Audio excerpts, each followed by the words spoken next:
নমস্কার, আমি প্রলয়।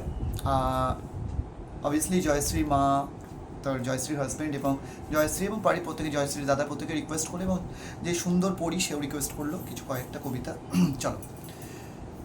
নারী তুমি করেছো পুরুষের সেই কাজ, তোমার সাহসিকতায় মুগ্ধ ভারত আজ, জগৎ সেরা ছিলে তুমি, জগৎ সেরা রবে। জয়শ্রী বাংলার বুকে সেরা ছিল, সেরা রবে। এটা জয়শ্রীর জন্য ফার্স্ট কবিতা। সেকেন্ড কবিতায় আসছি।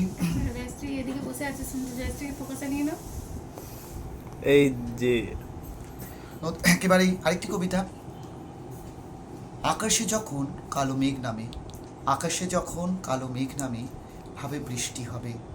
আকাশে যখন কালো মেঘ নামে, ভাবে বৃষ্টি হবে।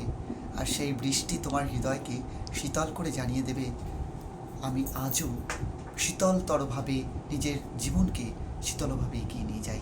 তাই জীবনের প্রতিটা ক্ষণ, প্রতিটি মুহূর্ত, প্রতিটি চাহিদা এমনভাবেই নিজেকে বিকশিত করো, এই সমাজ যেন তোমায় কখনো না বলতে পারে তুমি একেবারে নিজের ওপর স্বাবলম্বী থেকো, অন্যের ওপর নয়।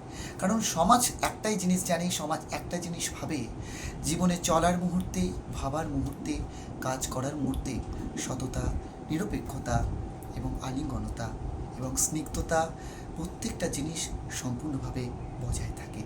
তাই পরিশেষে এটাই বলবো, মানুষ মানুষের জন্য, জীবন জীবনের জন্য। নমস্কার। তৃতীয় কবিতাতে আসছি।